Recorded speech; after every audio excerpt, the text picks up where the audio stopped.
രക്ഷയുടെ പാതയിൽ.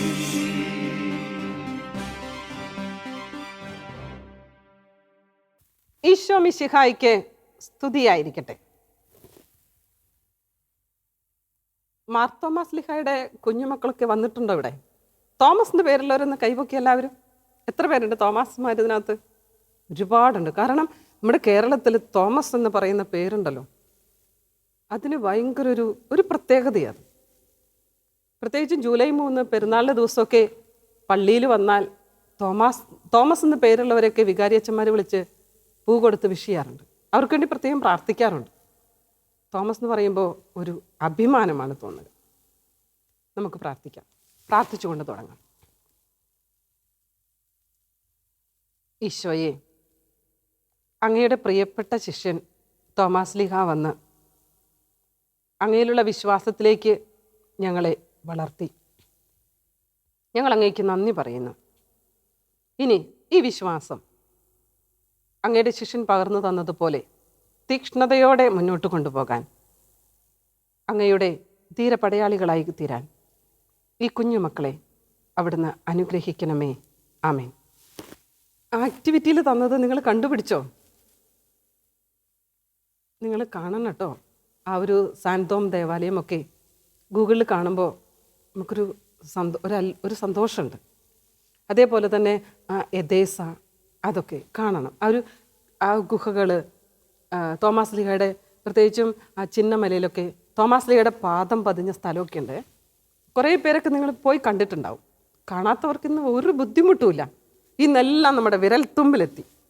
ചിന്നമല എവിടെ? നമ്മുടെ വിരൽത്തുമ്പിലുണ്ട് ഇല്ലേ? നമ്മളൊക്കെ പോകണം. ഈ ഇറ്റലിയിലെ ഓർത്തോളയിൽ വരെ നമുക്ക് ഇപ്പോൾ ഇവിടെ ഇരുന്നുകൊണ്ട് പോകാം. അതാണ് ഇന്നത്തെ ആധുനികതയുടെ പ്രത്യേകത. അതായത് അതിൻ്റെ അർത്ഥം ഈ ദൈവത്തിൻ്റെ മക്കൾ ഒരിക്കലും തോറ്റു കൊടുക്കാൻ വിചാരിച്ചിട്ടില്ല. എങ്ങനെയെങ്കിലും അവർ രക്ഷപ്പെടും. ഏത് കൊറോണ വന്നാലും പ്രളയം വന്നാലും എത്രയൊക്കെ പകർച്ചവ്യാധികൾ വന്നാലും അതിനെ അതിജീവിച്ച് ആ ഒരു പോസിറ്റീവ് എനർജി എപ്പോഴും മനുഷ്യരുടെ ഉള്ളിലുണ്ട്. പ്രത്യേകിച്ചും കത്തോലിക്ക കുഞ്ഞുങ്ങളുടെ ഉള്ളിലുണ്ട്. നമ്മളൊരിക്കലും ഇരിക്കരുത്. ഇനി ആരെങ്കിലും ഇരുന്നുണ്ടെങ്കിൽ ഇരിക്കാൻ പാടില്ല. കാരണം എന്തെങ്കിലുമൊക്കെ വഴി നമുക്ക് തുറന്നു കിട്ടും. അതാണ് ഇന്ന് എത്ര നമ്മൾ ഇരുന്നിടത്ത് കൊണ്ട് തന്നെ നമുക്കെല്ലാം കാണാനായിട്ട് പറ്റും. നിങ്ങളത് ഗൂഗിളിലൂടെ ഇതൊക്കെ ഒന്ന് കാണണേ. അതിനുള്ള സന്തോഷം നമുക്കൊരു പ്രത്യേകത. ഞാൻ അതിൻ്റെ വീഡിയോ ഒക്കെ കണ്ടതുകൊണ്ട് പറയുകയാണ്. നിങ്ങൾ ചെയ്ത് നോക്കണം. നമുക്ക് ക്ലാസ്സിലേക്ക് വരാം. നമ്മൾ പ്രേക്ഷിതയായ സഭയോ എന്ന പാഠത്തിൻ്റെ 2ാമത്തെ ഭാഗത്തിലേക്കാണ് നമ്മൾ പോകുന്നത്. അപ്പോൾ പ്രേക്ഷിത എന്ന് പറയുമ്പോൾ ആദ്യം ഓർമ്മ വരുന്നത് തോമാ ശ്ലീഹയാണ് ഇല്ലേ? പക്ഷേ അതിന് മുമ്പേ ഓർക്കേണ്ട ഒരാളുണ്ട്. ആദ്യ പ്രേക്ഷിതൻ ആരാണത്? നമ്മുടെ ഈശോ കഴിഞ്ഞിട്ടേ ബാക്കിയൊക്കെ ഉള്ളൂ. ഈശോ പറഞ്ഞിട്ടാ ബാക്കി എല്ലാവരും പോയിരിക്കുന്നത്. നമ്മളും ഈശോ പറഞ്ഞിട്ട് തന്നെയാണ് നമ്മൾ പോകുന്നത്. അപ്പോൾ ആ ഒരു ക്ലാസ്സിലേക്ക് നമ്മൾ വരുമ്പോൾ നമ്മുടെ ഈ നാട്ടിൽ, ഇന്ത്യയിൽ എങ്ങനെയാണ് ഈ വിശ്വാസം വളർന്നു വന്നത് എന്നുള്ളതിൻ്റെ ആഴങ്ങളിലേക്കാണ് നമ്മൾ ഈ ക്ലാസ്സിൽ പോകാൻ പോകുന്നത്. വാസ്കോ ഡി ഗാമ നിങ്ങൾക്കൊക്കെ പരിചയമുള്ള ഒരാളാണല്ലോ അല്ലേ? കേട്ടിട്ടുണ്ടാവും. ഹിസ്റ്ററിയിൽ നിങ്ങൾ പഠിച്ചിട്ടുണ്ടാവും. ക്ലാസ്സിൽ സോഷ്യൽ സയൻസിൽ പഠിച്ചിട്ടുള്ളതാണ് വാസ്കോ ഡി ഗാമ. ഈ വാസ്കോ ഡി ഗാമ നമ്മുടെ നാട്ടിൽ വന്നത് എന്തിനു വേണ്ടിയിട്ടാണെന്നറിയോ? കച്ചവടം നടത്താൻ. കാരണം ഇന്ത്യ, കേരളമൊക്കെ ഒരുപാട് ഇങ്ങനെ ധാതു ലവണങ്ങളും എല്ലാമുള്ള കുരുമുളക്, അങ്ങനെ ഒത്തിരി പ്രകൃതി സമ്പത്ത് കൊണ്ട് നിറഞ്ഞ നാടാണ്. അപ്പോൾ ഇവിടെ വന്ന് അവർ കച്ചവട കണ്ണുകൊണ്ടാണ് നമ്മുടെ നാട്ടിൽ വന്നത്. ഇവർ പോന്നപ്പോൾ അവരുടെ കൂടെ കുറച്ച് മിഷണറിമാർ കൂടെ പോന്നു. ഈ മിഷണറിമാർ നമ്മുടെ നാട്ടിലെത്തി. അതിൽ വളരെ പ്രധാനപ്പെട്ട ഒരാളാണ്. ആരായിരിക്കും? ഗോവ എന്ന് കേൾക്കുമ്പോൾ തന്നെ മനസ്സിലൊരു വിശുദ്ധൻ്റെ പേര് ഓർമ്മ വരണം. അത് നമ്മുടെ ഭാരതത്തിൻ്റെ 2ാമത്തെ അപ്പസ്തോലനും കൂടിയാണ്. ആദ്യത്തെ അപ്പസ്തോലൻ നമ്മൾ ആദ്യത്തെ ക്ലാസ്സിൽ പഠിച്ചു. 2ാമത്തെ അപ്പസ്തോലൻ 2ാമത്തെ ക്ലാസ്സിൽ പഠിക്കുന്നു. ആരാണത്? വിശുദ്ധ ഫ്രാൻസിസ് സേവിയർ. ഗോവയിലാണ്. വിശുദ്ധ ഫ്രാൻസിസ് സേവിയർ 1542 ഗോവയിൽ വന്നിറങ്ങിയത്. 10 വർഷം മാത്രമേ ഫ്രാൻസിസ് സേവിയർ ഇവിടെ ജീവിച്ചിട്ടുള്ളൂ.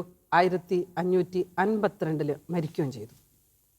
ഈ ഫ്രാൻസിസ് സേവിയർ ഇവിടെ വന്ന് നിങ്ങളൊന്ന് ആലോചിച്ച് നോക്കിയ മക്കളെ.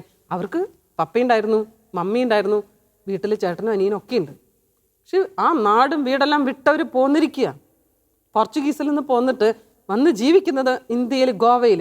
പിന്നെ തിരിച്ചു പോകുന്നില്ല, കപ്പലിലൊക്കെയാണ് അവർ വരുന്നത്. മാസങ്ങളോളം എടുത്തിട്ടാണ് അവർ നാട്ടിൽ വരിക. തിരിച്ചു പോകാൻ അവർക്ക് പറ്റില്ല.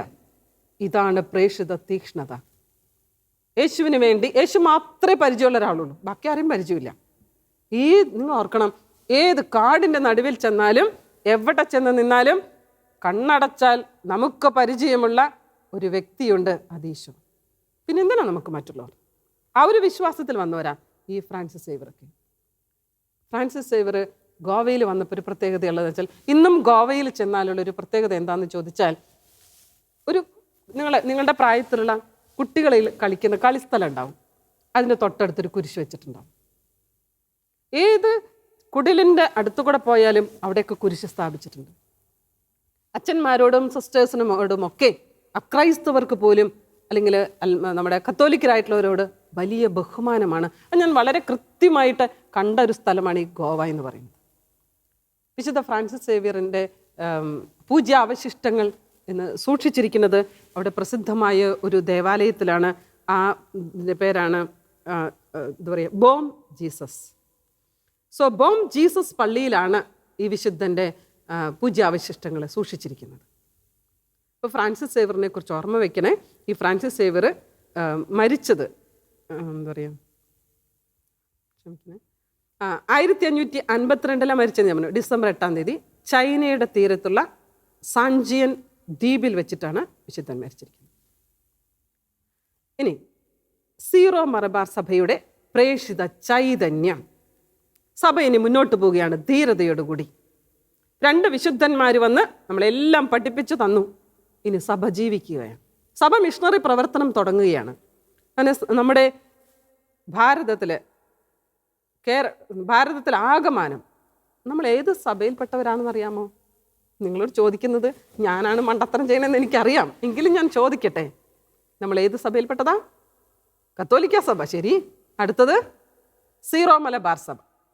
സീറോ മലബാർ സഭയ്ക്ക് എത്ര രൂപതകളുണ്ട് എന്ന് പറഞ്ഞേ, അറിയാമോ? 10 അല്ല, 20 അല്ല, 30 അത്ര ഉണ്ടോ അല്ലേ? ഉണ്ട്. 35 രൂപതകളുണ്ട്. 35 രൂപതകളിലായി സീറോ മലബാർ സഭാംഗങ്ങൾ മുഴുവൻ ജീവിക്കുകയാണ്. നമ്മുടെ സീറോ മലബാർ സഭയുടെ അധ്യക്ഷനാരാ, പരമാധ്യക്ഷനാരാ? പരിശുദ്ധ പിതാവുണ്ട്. അതിൻ്റെ തൊട്ട് താഴെ ഒരാളും കൂടി ഉണ്ടല്ലോ. ആരാണ്? ആലഞ്ചേരി പിതാവ്, കർദിനാൾ മാർ ആലഞ്ചേരി. ആലഞ്ചേരി പിതാവിൻ്റെ നേതൃത്വത്തിലാണ് നമ്മളൊക്കെ. അങ്ങനെ ഈ 35 രൂപതകളിലായി സീറോ മലബാർ സഭാംഗങ്ങൾ ജീവിക്കുകയാണ്.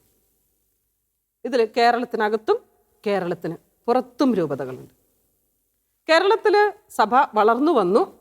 അപ്പോഴാണ് ഇന്ന് പുറം രാജ്യത്ത്, അതായത് ഇന്ത്യയിലുള്ള പല ഭാഗത്തും യേശുവിനെക്കുറിച്ച് അറിഞ്ഞിട്ടില്ല എന്നവർക്ക് മനസ്സിലാവുന്നു. അങ്ങനെ ഈ ഫ്രാൻസിസ് സേവ്യറിനെ പോലെയും മാർ തോമാസ് ലീഹായെ പോലെയൊക്കെ നമ്മുടെ മിഷണറിമാർ, അച്ഛന്മാരും സിസ്റ്റേഴ്സും അൽമായ പ്രേക്ഷിതരും ഇന്ത്യയുടെ പല ഭാഗത്തേക്ക് പോയി, നാടും വീടും വിട്ട് പോയിരിക്കുക. അവിടെ പോയി യേശുവിനെക്കുറിച്ച് അവിടുത്തെ ജനങ്ങളോട് പറയുന്നു. അവരാദ്യം അവിടെ കടന്നു ചെല്ലുമ്പോൾ ഒന്നുമില്ല അവർക്കവിടെ. പക്ഷേ യേശുവിനോടുള്ള സ്നേഹതീക്ഷ്ണത കൊണ്ട് അവിടെ പട്ടിണിയായാലും സൗകര്യങ്ങളൊന്നുമില്ലെങ്കിലും അവരവിടെ ജീവിക്കാൻ തുടങ്ങും. വെറുതെ ഒരു ഓലക്കോടിലായിരിക്കും ചിലപ്പോൾ താമസിക്കുക, അല്ലെങ്കിൽ അവിടെയുള്ള ഏതെങ്കിലും ചെന്ന് പരിചയപ്പെട്ടതിൻ്റെ പേരിൽ അവരുടെ വീട്ടിലായിരിക്കും. അപകടങ്ങൾ വരാം, പട്ടിണി വരാം, ഇതൊന്നും വിഷയമുള്ള കാര്യമല്ല. യേശുവിനെ പ്രതി ഇറങ്ങിത്തിരിച്ചു. അങ്ങനെ രൂപം കൊണ്ട കുറേ മിഷൻ രൂപതകൾ നമുക്കുണ്ട്.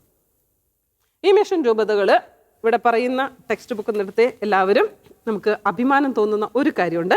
അതായത് പേജ് നമ്പർ 58 അവസാനത്തെ പാരഗ്രാഫിൽ നീല കളറിലുള്ള മഷീദിന് തൊട്ട് താഴത്തെ സെന്റൻസ് നോക്കി. സീറോ മലബാർ സഭയുടെ ചൈതന്യവും തീക്ഷ്ണതയും മനസ്സിലാക്കിയ 23-ാം ജോൺ മാർപ്പാപ്പ. അടിവരയിട്ടെ മക്കളെ. സീറോ മലബാർ സഭയുടെ ചൈതന്യവും തീക്ഷ്ണതയും മനസ്സിലാക്കിയ ആരാ? റോമായിലെ പാപ്പ. അവർക്ക് പോലും നമ്മുടെ ചൈതന്യം അവരെ സ്വാധീനിച്ചു. എന്നിട്ട് ചാന്ത മിഷൻ നമ്മോട് ഏറ്റെടുക്കാൻ പറയുകയാണ്. അങ്ങനെ നമ്മൾ മിഷൻ പ്രവർത്തനം അവിടെ ആരംഭിച്ചു. തുടർന്ന് ഒരുപാട് സാഗർ, സത്ന, രാജിക്കോട്ട് തുടങ്ങി ഒരുപാട് മിഷൻ രൂപതകളുണ്ടായി. കൂടാതെ നിങ്ങൾക്ക് പരിചയപ്പെടേണ്ട ചില എന്താ പറയുക രൂപതകളുടെ പേരുകളും കൂടെ ഇവിടെ പറയുകയാണ്. ഒന്ന് കല്യാൺ രൂപത, ബോംബെ ഭാഗത്തുള്ള കത്തോലിക്കരെ ഒരുമിച്ച്, സീറോ മലബാറുകാരെ ഒരുമിച്ച് ചേർത്തുള്ള ഒന്നാണ് കല്യാൺ രൂപത. മറ്റൊന്ന് മാണ്ഡ്യ രൂപത. അതോടൊപ്പം തന്നെ ബെൽത്തങ്ങാടി രൂപത, തക്കല രൂപത. ഇനി ചാന്താം രൂപത വീണ്ടും വിഭജിച്ച് അദിലാബാദ് രൂപതയും കൂടെ ഉണ്ടായി. ഇങ്ങനെ 31 രൂപതകൾ ഇന്ത്യക്കകത്ത്. ഇന്ത്യയുടെ പുറത്താണ് 4. അതേതൊക്കെയാണെന്ന് വല്ല പരിചയമുണ്ടോ?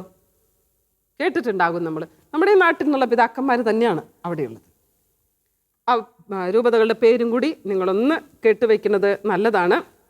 നമ്മൾക്ക് ആ രൂപതകളെക്കുറിച്ചിട്ടുള്ള ഒരു രൂപം നമ്മുടെ മനസ്സിലുണ്ടാകും. ഒന്ന് ഈ അടുത്ത കാലത്ത് രൂപം കൊണ്ടൊന്നാണ് മിസിസാഗ, കാനഡയിൽ.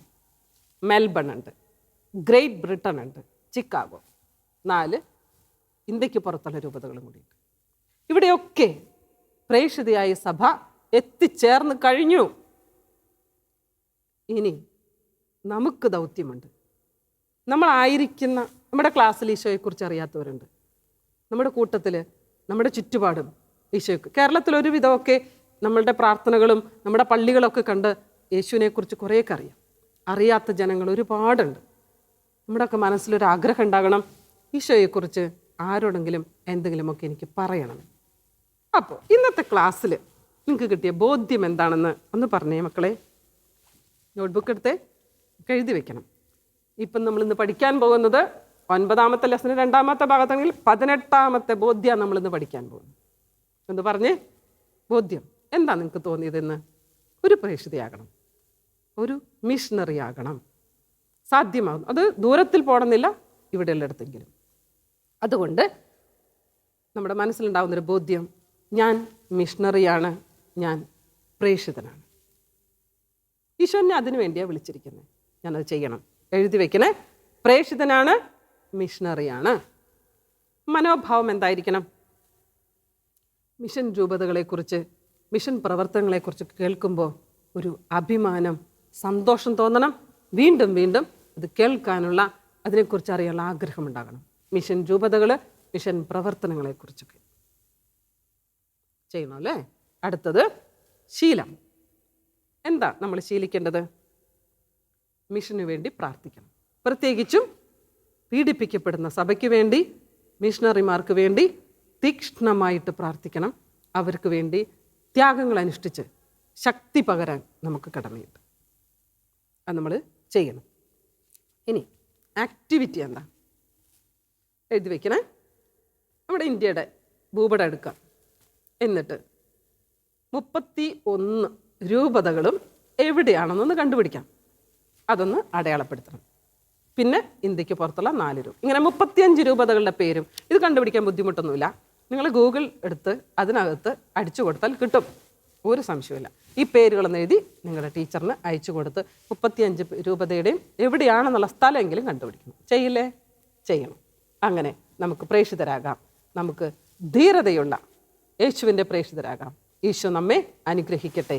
ആമേൻ.